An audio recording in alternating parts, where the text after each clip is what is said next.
I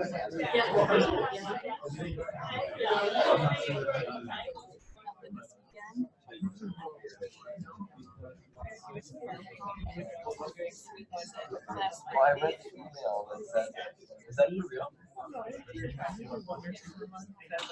thought they had a different one ready to go for this week, but then they pulled it off. Oh, okay. Good morning. Welcome. Thank you for coming to Grand Rounds. I'd like to first of all congratulate the foundation on this wonderful room, and also you know, I think I gave my first Grand Rounds presentation in 2008. This will be the last one.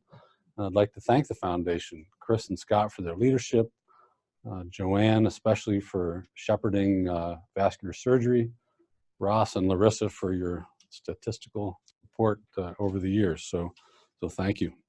I'd hoped by this unusual title that I would be able to attract a few of my cardiology colleagues, and attracted a few. Thanks, Mike and Richard, for coming.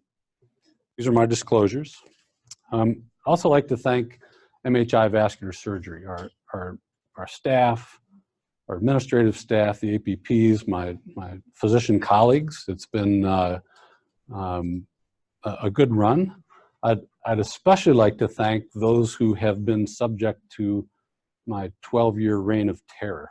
And that's Troy Decker, who's been with us from the beginning, Beth Cairns, whose able leadership has allowed vascular surgery to grow, and especially Jason Alexander, who is now my longest suffering partner.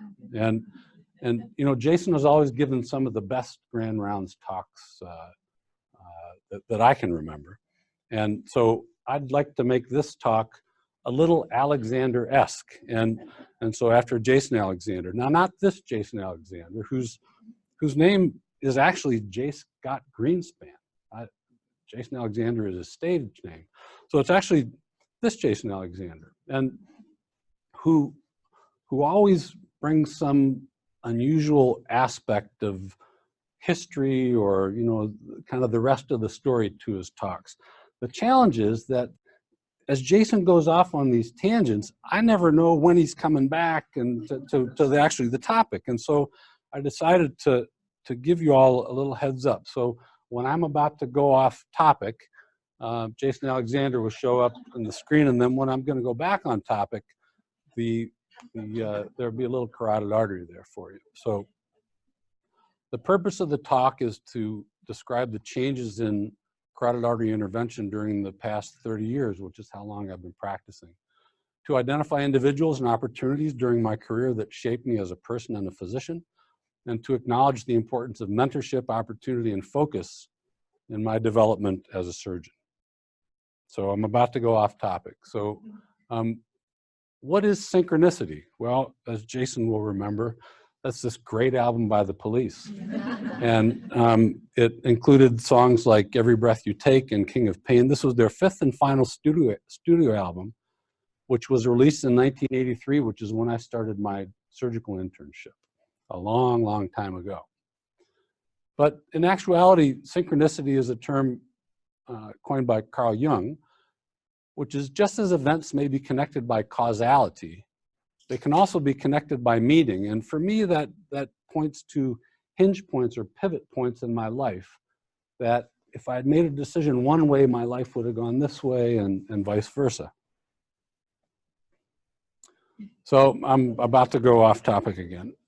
So a little bit about my personal history. So I never planned on being a physician, but I had a scholarship to Boston University to be a biomedical engineer. And my dad, who was not a physician, saw an article in the Cleveland Plain Dealer that advertised a 6-year BSMD program. And he said, why don't you apply to that? And yeah, okay, so I applied. And so in 6 years of concentrated time, I got both an undergrad degree and an MD degree. And that was through what is widely known as the Harvard of the Midwest, Youngstown State University.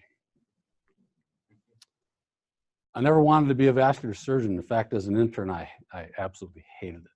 But I had a mentor, Dr. Ken Rundell, during my general surgery residency, who took me under his wing. And actually as a third year, I was the primary surgeon for aortic operations with his assistants.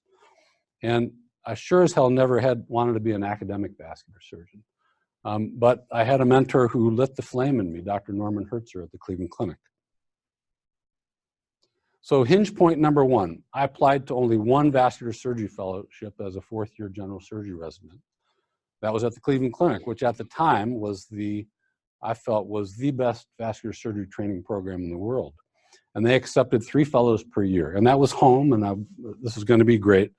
And I was number 4. Bad planning. And that singular defeat, if you will, changed my life in a positive way. So the following year, I was number 1 on the list and became a fellow at the Cleveland Clinic. And these are my co-fellows, Elmer Kraushaar in the middle and Jeff Cox. And had an introduction then to academics. So we published this paper on cephalic arm vein grafts for lower extremity vascularization. And it was also a little bit of insight to me that I did all the work for the paper. So I collected all the data and wrote the paper and ended up number 2 author. How the hell did that happen? So I had a year off, though, between the end of my general surgery residency and the start of my fellowship in Cleveland. And so Dr. Hertzer suggested that I go and spend a year in Toledo, Ohio, with people who he had trained to get some more operative experience. And it just so happened that I met this lady who was the charge nurse 3 to 11 in the operating room. And fast forward 30 years to this. So had I gotten into the Cleveland Clinic Fellowship on the first year, this probably wouldn't have happened. And I probably honestly wouldn't be standing in front of you today. So hinge point number 2, I was at the PVSS winter meeting.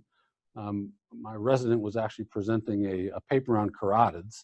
And I came back to the hotel room and Amy said, you're not gonna believe this, but Norman Hertzer called. I said, oh shit, he's being sued, I'm in trouble or whatever. And he said, Tim, what do you know about endovascular surgery? And I probably had some stupid answer.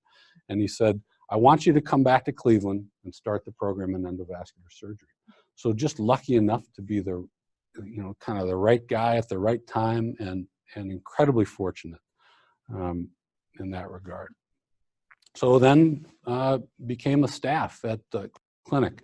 And this was Cleveland Clinic around 1995 with my mentors, Lenny Kraski, Pat O'Hara, Norm Hertzer, and Ed Bevan. My youngest son, Bevan, is named after Ed. So back to the topic at hand. So back in the 90s, there were a number of trials that looked at best medical therapy versus carotid endarterectomy. And for both symptomatic NASET and asymptomatic ACAST, it was determined that carotid endarterectomy was the treatment of choice as compared to best medical therapy. And so we currently treat symptomatic patients with greater than 50% stenosis and asymptomatic patients with greater than 70% stenosis with carotid endarterectomy. And for patients with high-grade stenosis, we typically get a CTA in our advanced imaging center up there on the 2nd floor. High-risk patients have angioplasty and stenting. Standard-risk patients have endarterectomy. And back when I trained, it was an incision about this long and a standard incision through the carotid artery with a shunt. Here's an example of the after the endarterectomy.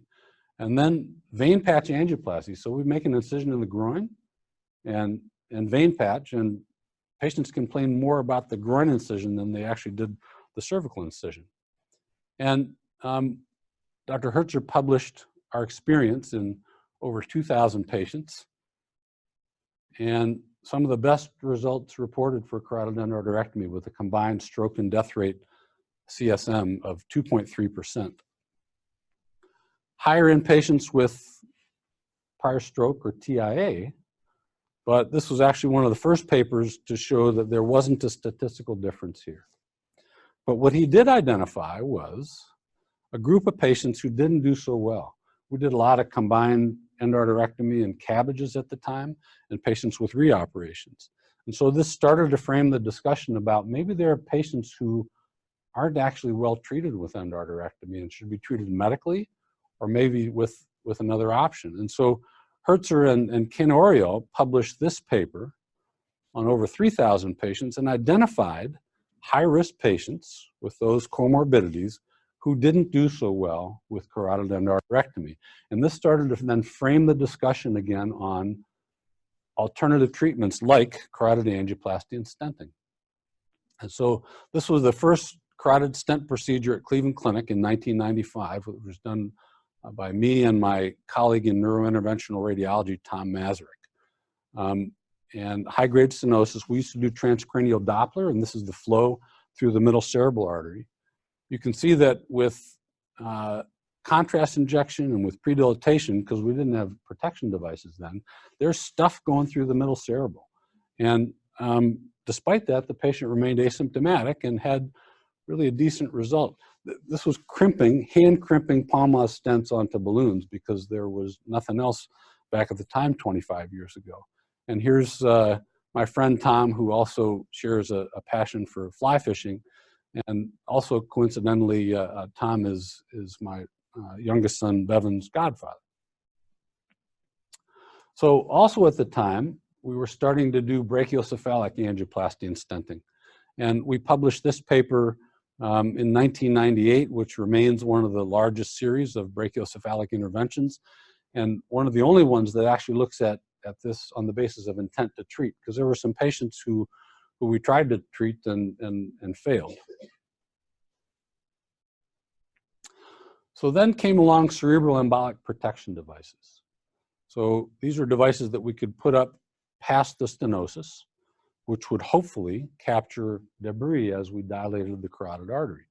And here's an example of an embolic protection device which has been advanced above the stenosis. And angioplasty and stenting, and then we can retrieve the device. And this ultimately led to one of the first trials of angioplasty and stenting, which was the Sapphire trial, which was carotid angioplasty and stenting versus endarterectomy in high-risk patients. Had a randomized arm and a registry. And what you'll note, which is consistent, is that adjunctive medical therapy, i.e. antiplatelet therapy, was different in the two trials. So for endarterectomy, it was only aspirin and not clopidogrel. The high-risk medical criteria were medical, or mostly cardiac, or severe pulmonary disease, and a number of surgical high-risk criteria, which you can see here. The most common high-risk criteria for Sapphire, though, was previous endarterectomy with recurrent stenosis, which are typically pretty safe patients to treat. And here are the one-year results, and I participated as both a surgeon and an interventionist in this trial. So death was statistically similar. Stroke was statistically similar. MI favored angioplasty and stenting, but these were all sort of chemical non-QMIs. And this one stroke, this was a contralateral intracranial bleed in a patient, and that was mine. And it occurred on post-procedure day number 2. We don't know why. An autopsy was done, and it may have been an AVM. But this was the only stroke that I have had in carotid angioplasty and stenting in 25 years of practice. And I'm about to go off topic again. So hinge point number 3, I traveled to Detroit early in my career and learned eversion carotid endarterectomy, distal vertebral artery reconstruction at C2, and I was introduced to annals of vascular surgery by one of my mentors, Ramon Berger. Ramon founded Annals of Vascular Surgery back almost 30 years ago. It was based on a concept of these mathematicians who had the Nicholas Bourbaki Society, and they could basically anonymously critique mathematical proofs in the literature. And he wanted to do so through the Society Digiti. And you can imagine which of these 5 digits he was referring to. And eventually, he founded Annals of Vascular Surgery. I can tell you more about the story later. So when I went to Ramon's house, I stayed with him for a few days to learn these techniques. I looked on his wall and I said, Ramon, is that drawing, is that a Picasso? He said, yeah, it was a Picasso. And that, oh, how did you get that? Well, the short story is that during the rebellion in Spain, the revolution against the Franco dictatorship, Ramon was a co-conspirator with Pablo Picasso. And at one point they were jailed together for the resistance. And ultimately Picasso gave him this drawing as a sign of their friendship. Hinge point number 4. So in the summer of 2002, I was recruited to the Mayo Clinic, and I moved the family to Minnesota. And ultimately brought some of the experiences that I had to Mayo. So this is an example of a patient with a chronically occluded internal carotid artery, and we disobliterated the internal carotid and connected it to the distal vertebral artery, as shown here. Here's an example of a case that I did of an occipital artery to distal vertebral artery bypass. And during some of the experience at Mayo, I started to think, you know, there are these high-risk sapphire patients that we are operating on every day. And it doesn't seem to make sense, this idea of high risk. And so, and also brought the eversion technique to Mayo. Some of the advantages of the eversion technique are faster operative time, a reduced incidence of restenosis. It doesn't require a patch, no synthetic material, and it facilitates treatment of a redundant carotid. But it requires more dissection. It may be more difficult to access high lesions for younger surgeons, and there is an increased incidence of postoperative hypertension compared with standard technique. So going back to the sapphire high risk, so my junior colleague and I, Geza Moses and I, looked into this and found that, in fact, there wasn't a difference in stroke risk with high risk and low risk patients, and that 42% of the patients who we operated on every day were considered high risk by sapphire criteria. We found that mortality was not different, that MI was different, but they were all non-QMIs, which we found on routine postoperative CKMB and troponin testing. There was, however, a difference when you looked at high-risk symptomatic patients. So this sort of honed down the idea of who, in fact, was high risk. Sorry, Jason, I'm about to digress again. So hinge point number 5, I was recruited to MHI by Kevin Graham and by the late Alan Hirsch. And in 2008, the year that I joined MHI, we applied for a vascular surgery fellowship and were denied solely on the basis of a lack of a general surgery residency, even though our volume and academic productivity when compared to the U was like this. So we partnered for a while with the U. This got me involved, though, with Frank Veith and with Dr. Jim Stanley, who had been pushing for an independent vascular surgery board and independent vascular surgery fellowships for many, many years. And we devoted an entire issue of the journal to the issues related to vascular surgery independence. And this is a painting of Sisyphus, who would, you know, push the rock up the hill. The rock would come down. He'd do it again, to basically demonstrate our struggles over the many, many years. And Dr. Stanley and Veith wrote the preamble to this thick issue of Annals, which pissed a lot of people off and probably actually hindered our ability to get a fellowship. But ultimately, we were awarded the first independent ACGME approved fellowship in the nation in October 2018, and we'll have our first fellows starting this summer. And it's my sincere hope that my friend and colleague Jason Alexander will take the lead on the fellowship. He and Elliot Stevenson have really worked hard to in training over the years. So back to carotids. So the CREST study was the largest randomized controlled trial comparing endarterectomy and stenting in the United States. And I participated in CREST when I was at Mayo. It looked at over 2,500 patients and found that the incidence of death between angioplasty and stenting and endarterectomy was similar statistically. Stroke favored endarterectomy. MI favored angioplasty and stenting, and the combined endpoint of death, stroke, and MI was statistically similar, both periprocedurally and out to 4 years. What it also identified was that endarterectomy was superior in older patients.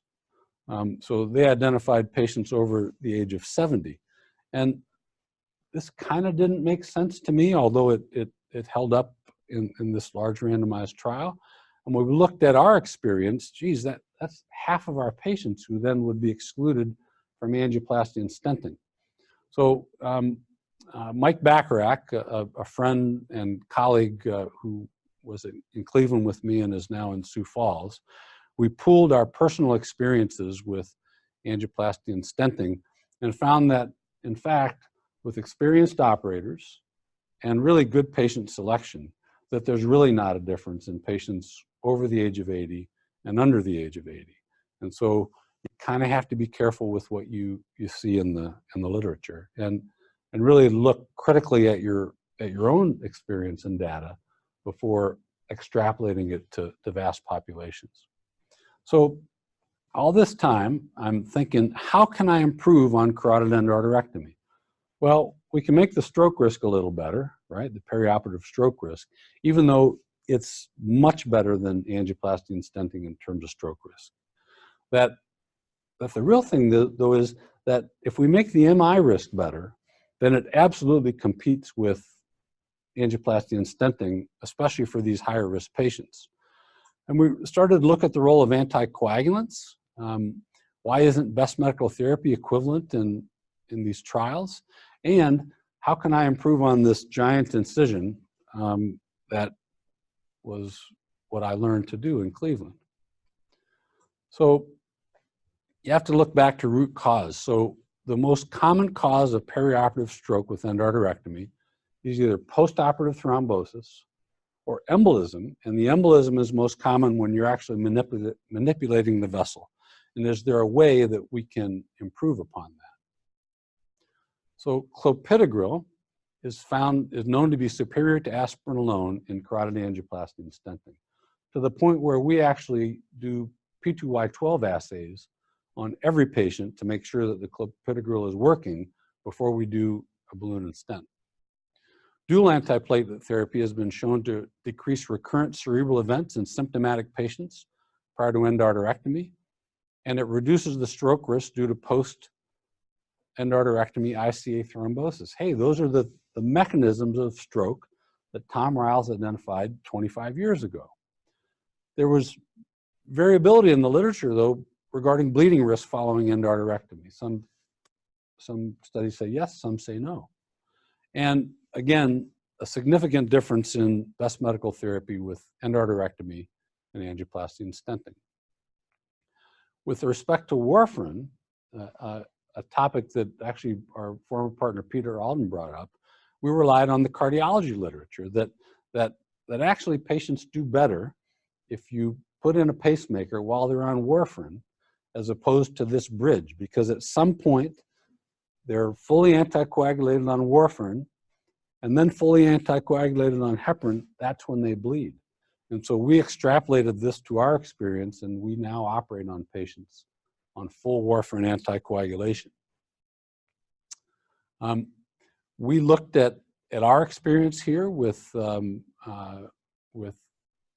anticoagulation regimens and found that there was a higher risk of complications in patients taking clopidogrel, all related to neck hematoma, but it was all with a Dacron patch. So they basically oozed through the Dacron patch. We don't use Dacron patches anymore. I don't know anybody in our practice who does. And we found that there were no bleeding complications, 0, in patients having carotid endarterectomy on warfarin, as long as you use the eversion technique, which is the technique that Peter and I use.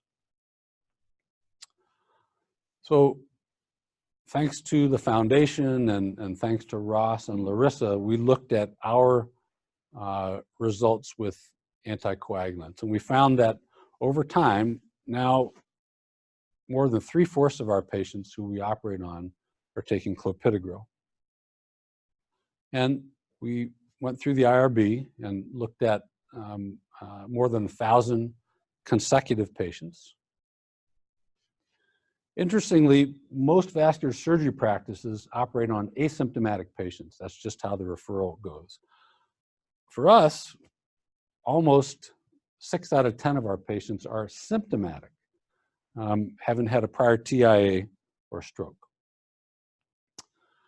We found that when we looked at medical regimen and preoperative symptom status, that in patients on aspirin only, about half were symptomatic. And those taking either dual therapy or clopidogrel, was pushing towards 3/4 were symptomatic. So these patients on dual therapy should have a higher stroke risk with surgery because they're symptomatic to begin with, and they have a higher perioperative stroke risk. And this was statistically significant. Regarding preoperative cardiac status, about half of the patients on aspirin only had moderate or severe cardiac disease, and a substantially higher number of patients on clopidogrel had moderate or severe cardiac disease. So these patients should have a higher perioperative risk of myocardial infarction. So this is a little tedious, so bear with me. So the overall stroke risk was 1.4%, which are some of the best results reported in the world for these patients, especially the majority of whom were symptomatic. So hats off to my vascular surgery colleagues, and a 0.3% risk of major stroke. So when we looked at all these different categories, the highest risk of major stroke was aspirin alone. There were a number of patients who we found who were on no antiplatelet agents. And then in patients with warfarin, which represents a very small subset. What you will see is that in patients on dual therapy or on clopidogrel alone, there were no major strokes. And this is the highest risk group of patients. Remember, they were mostly symptomatic patients. And a 30-day mortality of 0.3%, a risk of MI of 0.8%, and the combined endpoint of stroke death and, major stroke death and myocardial infarction of 1.2%, an insanely low risk of perioperative complications.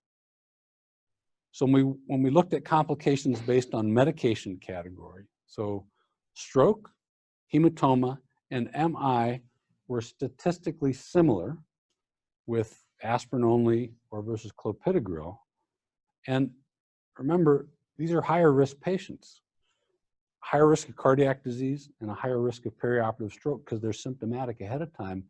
There should be a difference. So what can we conclude from this?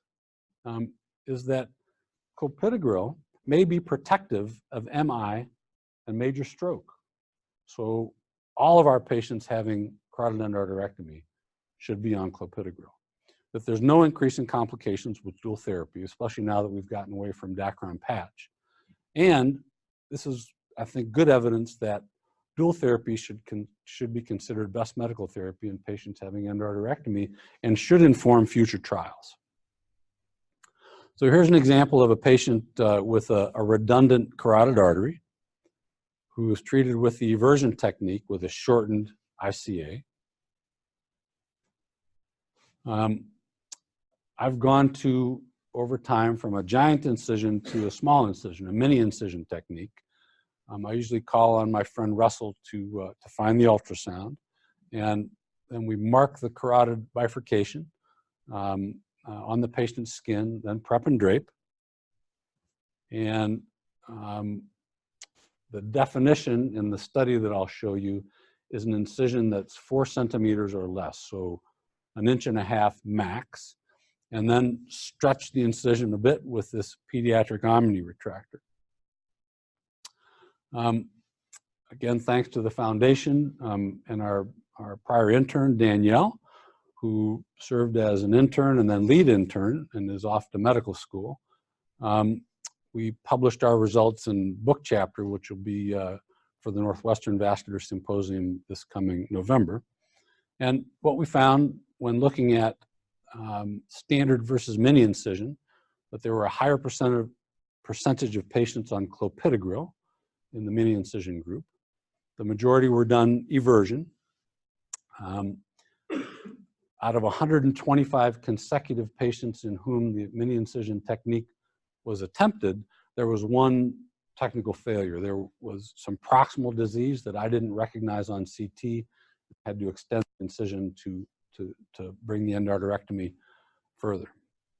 In 125 consecutive patients, there were no strokes and a cranial nerve incidence of 1% as compared to a stroke rate of 2% in the standard group and a 1% cranial nerve injury rate.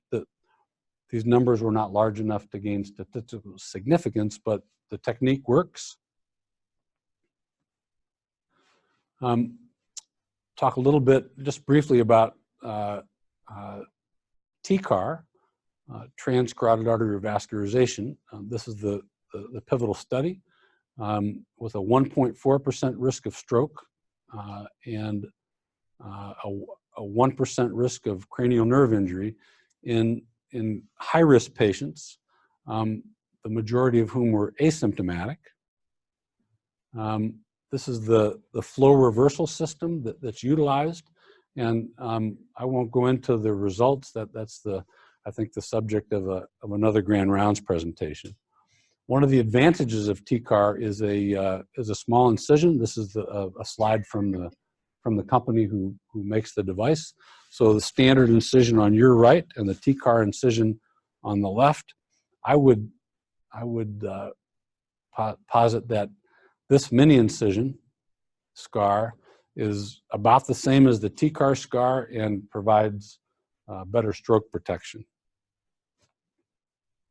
So this is our volumes of carotid intervention here at MHI. Again, I think it's critically important to look at your own results to know how to recommend therapy to patients. So on average, we do 120, 130 carotid endarterectomies a year. In green are the transfemoral carotid stents, which we've largely gotten away from with the advent of TCAR. And in 2018, we just did a few transfemoral stents and close to 20 TCAR procedures. So in my practice, carotid endarterectomy, you'd think that after 30 years, I would not stumble on that word. Carotid endarterectomy remains the gold standard in the treatment of patients with carotid occlusive disease. Regardless of the technique, attention to detail is paramount, and that medical management, in my opinion, for patients having endarterectomy and angioplasty and stenting should be similar. There is absolutely no reason that all of our patients having carotid endarterectomy should not be on clopidogrel. That my technique has evolved over time, and I think that all of us as surgeons and interventionalists and as medical doctors should look at the literature, look at our own practices, and evolve those practices. So all of my patients are on aspirin, clopidogrel, and a statin pre-op. They're all maintained on warfarin if they're on warfarin for an aortic valve or for atrial fibrillation. It's a small incision, and almost every one of my patients has eversion endarterectomy. And about to lose it again. So I'm going to talk a little bit in the last few minutes about mentorship. So you recognize the picture there in the bottom right, that I was really fortunate to have great mentors throughout my career. This is remember, I was a kid who didn't want to go to medical school, did not want to be a vascular surgeon, and was the only general surgery resident in my chief class of 7 who got out of the requirement of publishing a paper because I hated it. I had a great mentor in my father who actually dropped out of high school to join World War II and was a radar operator on a destroyer in the Pacific. He taught me the value of hard work. And then I had these mentors who I termed the greatest generation of vascular surgeons in an article that I wrote in 2014. And wrote this article on mentoring for the Journal of the Minneapolis Heart Institute Foundation. And there were 10 things that I kind of went through, and I'll highlight a couple. So one is that mentorship is a two-way street. That there may be junior staff of yours for the senior staff who don't want to be mentored. Or maybe there's a personality issue that you can't mentor.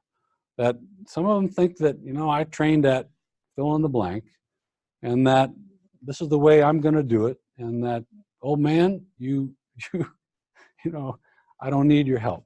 And that's okay. Most I've found, though, like me, they come out of their fellowship with piss and vinegar, and they can do everything. And then about 18 months into it, when they've stumbled a few times, say, you know, maybe there is a different way to do it. Maybe the way I learned in fellowship, I can alter a little bit over time. And that's how I was. I got to tell you, I came out of you know, 5 years of general surgery and 2 years of vascular surgery training thinking I knew it all.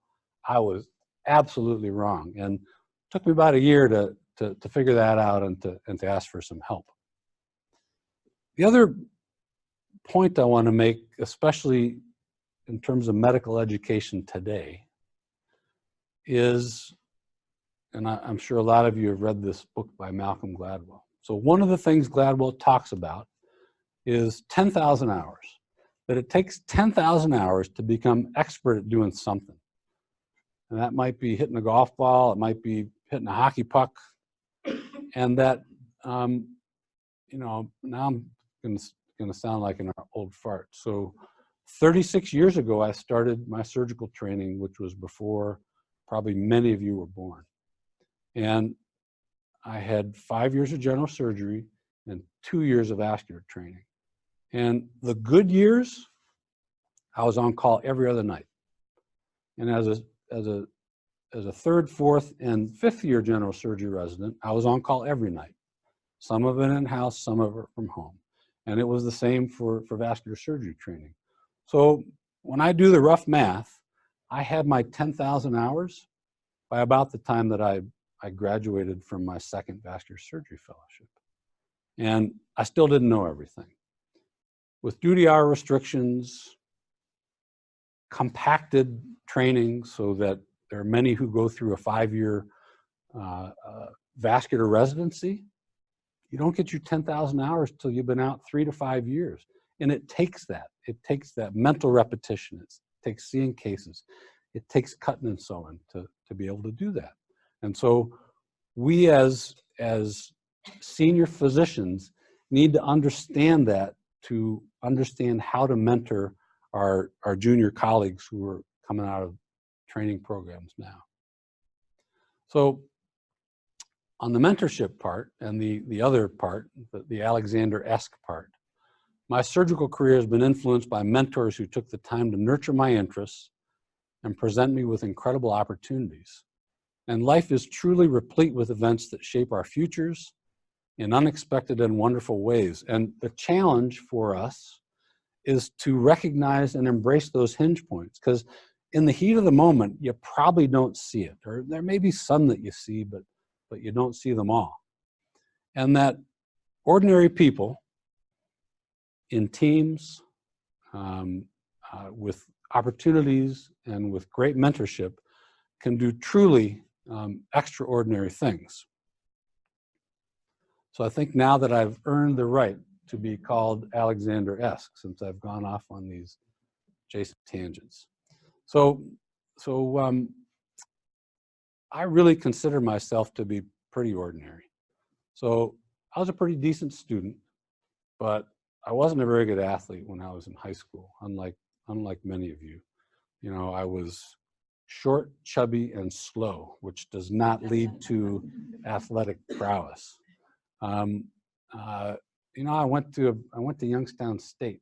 I went to a pretty average general surgery residency. For me, the hinge point in my career was I got the opportunity to go to Cleveland Clinic, and that sort of took me to the next level. So later in life, I did start to get into athletics, though. So I was a pretty good runner.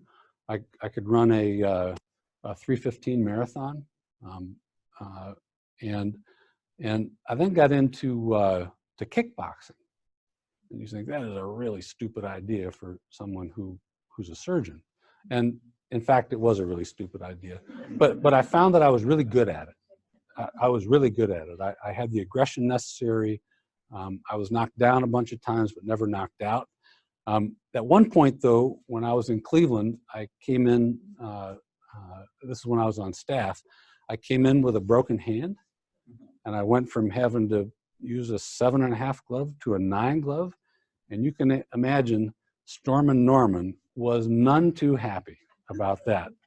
And I trained in this discipline called Jeet Kune Do, which was Bruce Lee's thing. So it was kind of a combination of Eastern karate and Western boxing, which really fit what I like to do. And so I visited Hong Kong when my daughter Gracie was there, was in China teaching. And here's a picture of me with about to get my ass kicked by the statue of Bruce Lee. But I've always thought that for really people who kind of come from ordinary backgrounds, that this quote from Bruce Lee is apropos. Thank you.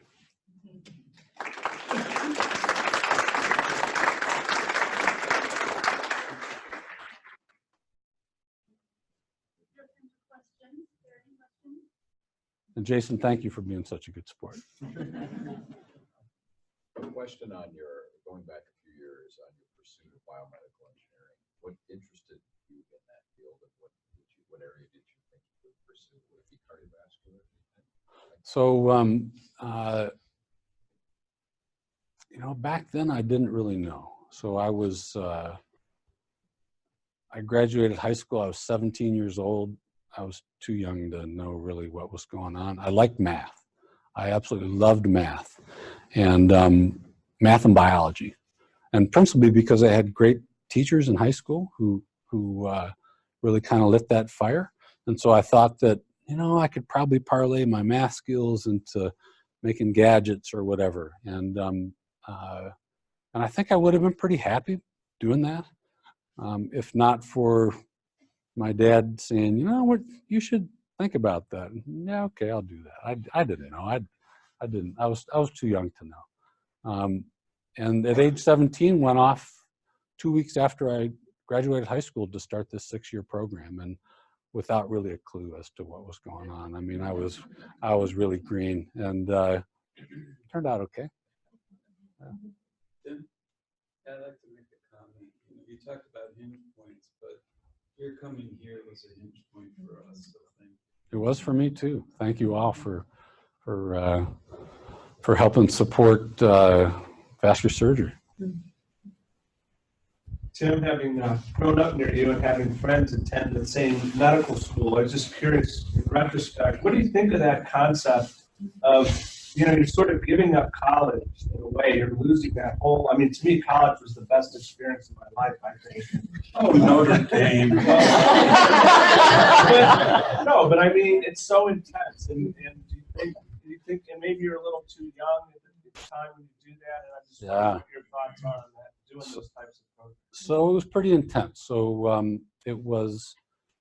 so you basically went to school year round for 2 years and then attended medical school. And in the summers, when most kids would have off to do research or get a job, you finished up your undergraduate degree. So it was really intense. I think for me, that had I gone the traditional route, I'm not sure that at that age I would have had the focus to actually get into medical school. So for me, it was good. But you give up a lot. And you give up a lot of your social life because you're studying all the time, and you give up your summers to work or do research, whatever. And but for me, I think it was the right thing. Most of those programs are going away because it's too intense for this generation. Most of the kids don't graduate in 6 years anyways. They end up taking extra time and they graduate in 7 or 8 years. And so Neomed, where I went to school and some of your friends did, they're now a traditional 4-year medical school. And I haven't researched it, but there aren't many programs around anymore that do it. It just, the grinder is just too much for a lot of kids. But I will tell you that I was lucky enough to meet up with some really good people in undergraduate and in medical school. And I had at least as much fun as many of my colleagues who went the traditional route.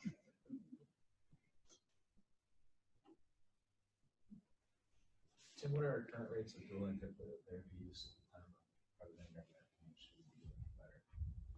Because you pointed 75% at the last time. Yeah, so it's slowly increasing. Many colleagues are still afraid of the bleeding complications surrounding carotid endarterectomy with clopidogrel. And there can be some patients where, I mean, you're standing there for 30 minutes trying to stop the oozing. You know, the idea behind the Miniincision technique is decreased tissue trauma. With less exposed tissue, the bleeding is going to be less. And so I think we're eventually going to get there. You know, change is hard. Even though it's our data, many colleagues don't look at it or see it and, yeah, I'm going to do what I want. And so the fact that we went from 50 to 76% is a huge increase. Now, some of that is not related to our putting patients on clopidogrel.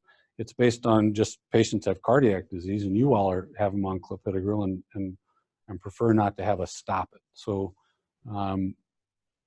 eventually, will we ever get to 100%? Probably not, but eventually we'll get up probably in the 80 or 90%.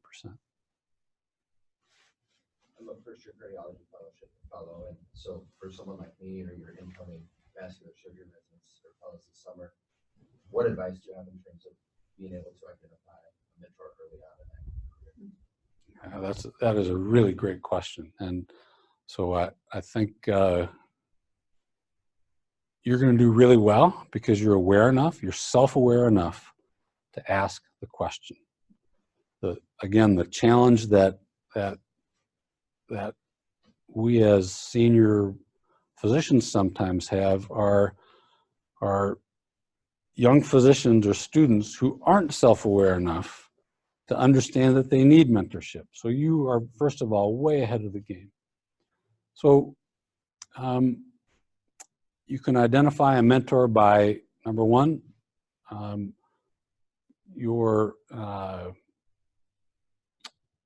the physicians who are training you identify someone who you see as someone who wants to mentor. And that'll come out pretty quickly. Number two, it may be that you have a clinical interest that is similar to a mentor. So if you're interested in PCI, right, that focuses it down. If you're interested in arrhythmias, that'll narrow it down. And just being open to being mentored is the critical step. So you're going to do really well. Neda. know that you've been operating on patients on warfarin. Now we see more patients on the new generation, like the Duvax. And I think there was probably a case that probably shied you away from operating on patients. And what's your experience? So that's a great question. I should have included that. So the novel anticoagulants are different than warfarin. They are dangerous little animals, and that operating on patients who are on the novel anticoagulants are going to lead to bleeding complications. In fact, since they act so quickly, the one case that I think Neda is referring to is we took the patient off for their operation. We restarted. I forget what. I think the same night or so, next day morning, I believe. Well, it was day 2 or 3 actually. Day 2. And the patient came back with a hematoma because they're anticoagulated like that. And so it's a different animal. So do not operate on patients on the novel anticoagulants. Warfarin is a different story. And we don't have data on warfarin with standard endarterectomy with a patch. So the advantage of eversion is you're sewing artery to artery and it doesn't bleed. And so I would also be a little careful about warfarin in patients with the standard endarterectomy technique. Thank you for coming. Thank you.